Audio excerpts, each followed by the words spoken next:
at risk to themselves, and they're going to continue to do that. And that is what is going to happen in the state of Florida. At the same time, I think we need to do more in terms of having a strong legislative response so that we do not always have to play whack-a-mole anytime you have situations like this develop. And so I'm proud today to be able to announce what will be a focal point of the next legislative session, a legislative proposal which we're calling the Combating Violence, Disorder, and Looting and Law Enforcement Protection Act that will probably be the boldest and most comprehensive piece of legislation to address these issues anywhere in the country. And there's a number of things that we'll be doing. We are going to impose criminal penalties for violent or disorderly assemblies, and that'll be a third-degree felony. We will also require a felony if you incapacitate any of the roadways. We see people take over interstates. That is absolutely hazardous. It's not fair to motorists who may get caught up in that. And so that will be unacceptable. Also, we have a prohibition on destroying or toppling any type of public property, including monuments. That's not the way to go about it, and we will hold you accountable. Also have a prohibition on harassing innocent people in public accommodations. You see these videos of these innocent people eating dinner, and you have these crazed lunatics just screaming at them and intimidating them on a public accommodation. You're not going to do that here in the state of Florida. And we're also going to use RICO liability to anyone who organizes or funds a violent or disorderly assembly. And if you look at some of the people who've been involved in this violence, these are people that will come from all across the country. If there's any type of issue, they all of a sudden show up in all these places. We're going to figure out who's organizing and who's funding that and hold them accountable. But what you have to have is clear and predictable penalties. I look at what goes on in Portland, and they'll have people, they'll arrest them. These are all scraggly looking, Antifa types. They get their mugshot taken, and then they get released. And it's like a carousel. On and on it goes. That's not going to happen here in Florida. If you are involved in a violent or disorderly assembly, and you harm somebody, if you throw a brick and hit a police officer, you're going to jail. And there's going to be a mandatory minimum jail sentence of at least 6 months for anyone who strikes a police officer, either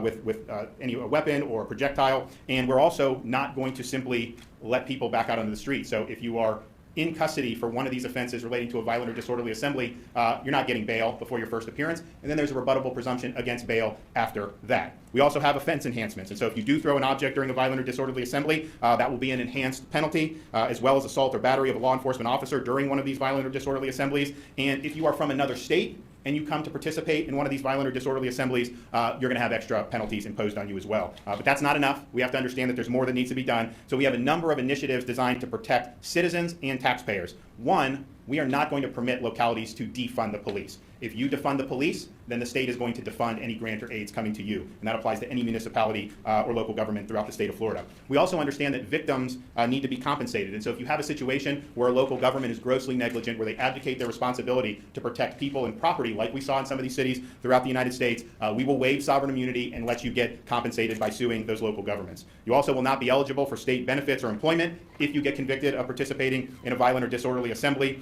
And we believe that that's something that makes sense from a taxpayer perspective. So this is a very robust package. I think what it's saying is we are not going to let Florida go down the road that some of these other places have gone. And if you can do this and get away with it, then you're going to have more people do it. If you do it and you know that there's going to be a ton of bricks rained down on you, then I think that people will think twice about engaging in this type of conduct. And ultimately, safe communities are the foundation of everything else that we care about as Floridians. Having good schools. Well, if you don't have a safe community, you probably aren't going to have good schools. Having a good economy. Probably not going to have a great economy if you don't have safe neighborhoods. And so everything flows from public safety. Florida has done a great job over many decades in reducing crime, and we're going to continue to do that. But I think you look other places around the country who've gone in a different direction. You are seeing crime increase. You're certainly seeing murders increase in some of these, what I would determine, more lawless jurisdictions. And we can't let that happen. Every Floridian needs to be able to live in a secure environment. And I can tell you, we'll back up the law enforcement because we know that they're going to be the first one on the call when somebody is in jeopardy. And I also think it's important we have the leadership of the incoming House and Senate, and they're going to support this, and they'll have a few comments to make. But I think it's important that every single person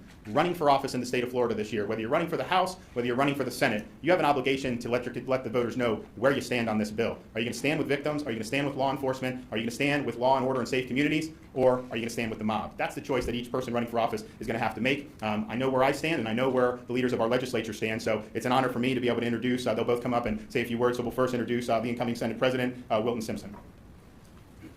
Thank you, Governor, and it's an honor to be here today and stand with you and law enforcement as we start to look at this piece of legislation that we'll be enacting hopefully in the next few months. And our law enforcement officers put their lives on the line every day to keep us safe. As a past chairman of our Economic Development Council, when large businesses are looking to move into a state or a local municipality, one of the first things they ask, it's always in the top three, is do you have a SWAT team on your law enforcement? How prepared is your law enforcement? And so it's a high priority of business to make sure that you have a safe community. But if you are at your home and someone's breaking into it, if you're in a business and someone is looting, burning down your business, you're going to call law enforcement. And they deserve our backing to the full extent of the law. We're looking forward to making sure this becomes law, making sure that we're standing with law enforcement, having the tools they need to do their job with. And as part of the legislature, I look forward to making sure that we have the right funding to make sure that our law enforcement feels like they have the tools they need to do their jobs with. So thank you all for coming out here today. And thank you, Governor. And Speaker DeSantis. Thank you. Thank you, President Desert Simpson and Governor DeSantis. You know, this is a unique day. It's a unique day because here in the state of Florida today, you have the governor, you have the incoming Senate president, and many men and women here in law enforcement from across the state who are making it very clear that our number one priority in government in the state of Florida is to protect people's lives, their communities, their neighborhoods, and their property. And Governor, I commend you. You know, as the son of a police officer, as a former prosecutor, there is no governor in the state of Florida who has been more bold in defending the rule of law and defending police officers in our community than Governor DeSantis. And Governor mentioned, all these other states. Look around. Look at New York, Chicago, Los Angeles, Portland, the CHOP zone.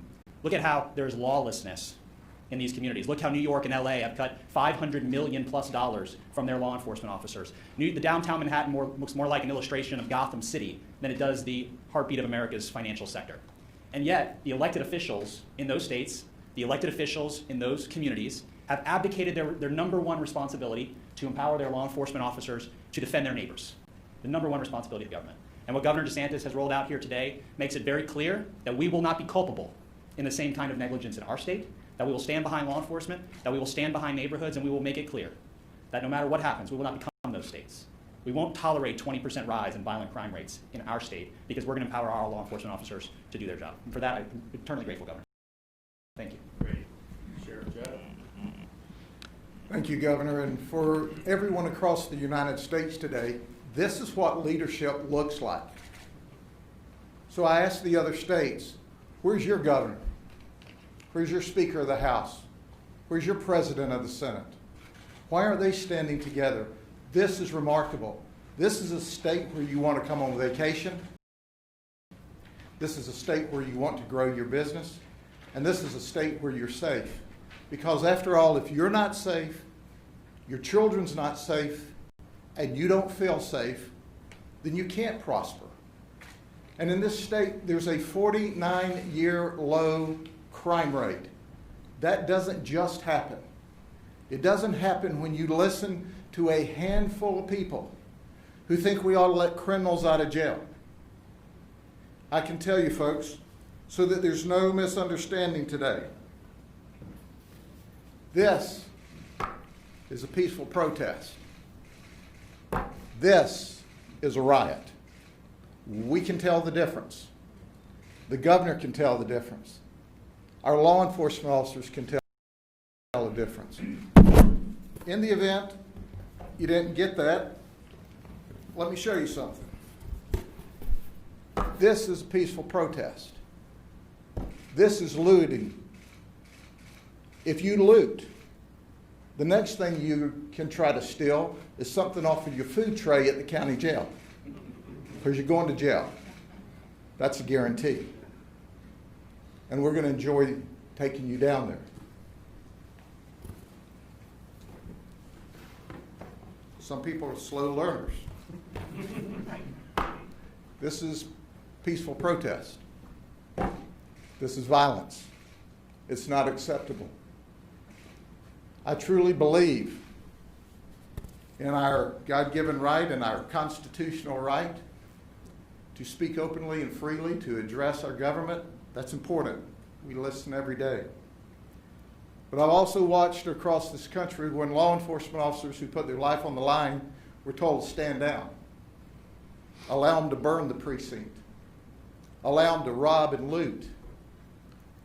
You have no idea, Governor and Speaker and President of the Senate, how proud we are of you just being here and saying we're going to introduce this legislation, but just being here and saying that you support us.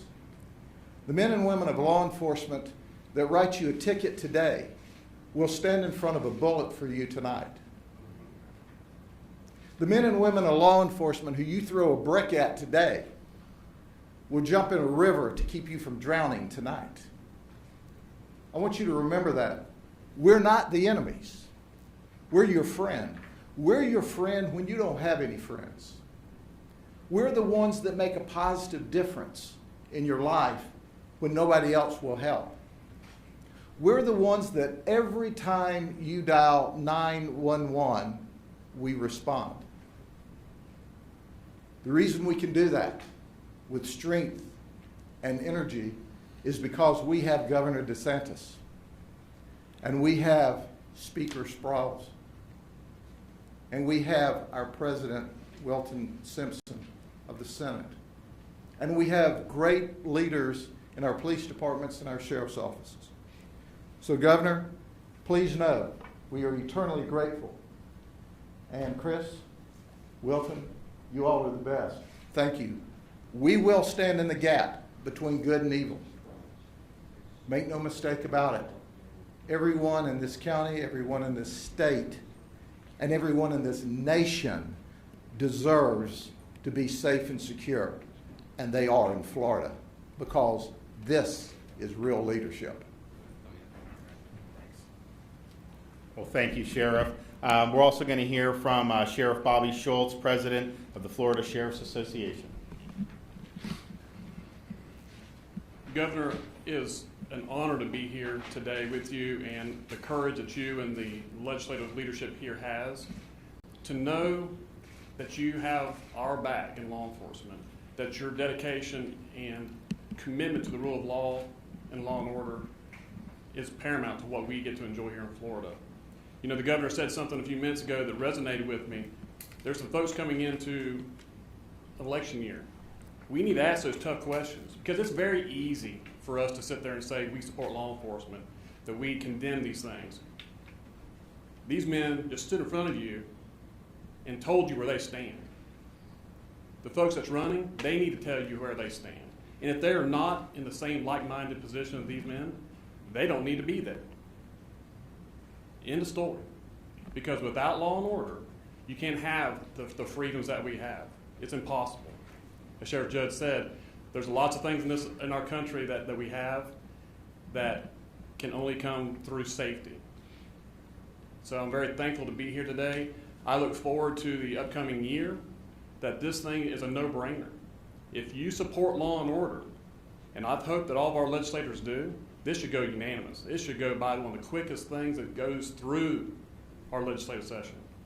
I look forward to helping them. Anything that I can do to have their back, I will do it. And I'm very grateful for the men and women of law enforcement who put their lives on the line for no other reason, because it is the right thing to do. Again, Governor, thank you very much for your dedication. Yep.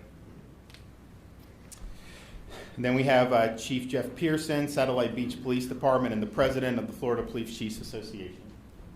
Thank you. On behalf of the Florida Police Chiefs Association and over 900 of the Florida's top law enforcement executives from across every region in the state, we want to thank Governor DeSantis for his strong leadership and dedication to maintaining public order and keeping the peace. The measures put forth today by Governor DeSantis are urgently needed to protect the lives and property of every Floridian. Peaceful protest is a defining hallmark of our society, and that member agencies of the Florida Police Chiefs Association are committed to protecting every citizen's right to peaceful protest. But violence is never the answer. Violent protests endanger lives and threaten the rights of every other citizen we are sworn to protect. Violent and disorderly assembly, destroying property, harassing and threatening citizens going about their business, attacking law enforcement, these are all unacceptable. And we applaud Governor DeSantis and our fellow leaders here for addressing these items head on. Thank you, Governor, for your unwavering support for Florida's law enforcement and for the rule of law. Thank you. Well, thank you, and I appreciate everyone's being here, support. You know, you look around the country, and I think it's pretty clear that morale is very low in many police many police forces, sheriff's departments, and I'm not saying Florida has been completely impervious to some of what's gone on, but I got to think that morale's a lot better here because we have more people that stand up for the folks who are standing up for us.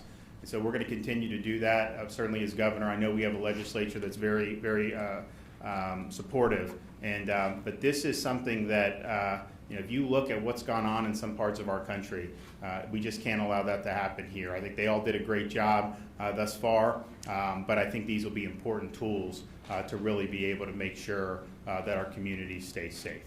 And with that, happy to take some questions. Governor, how much money are you going to ask for this bill? Don't know yet. I mean, a lot of this stuff is are more.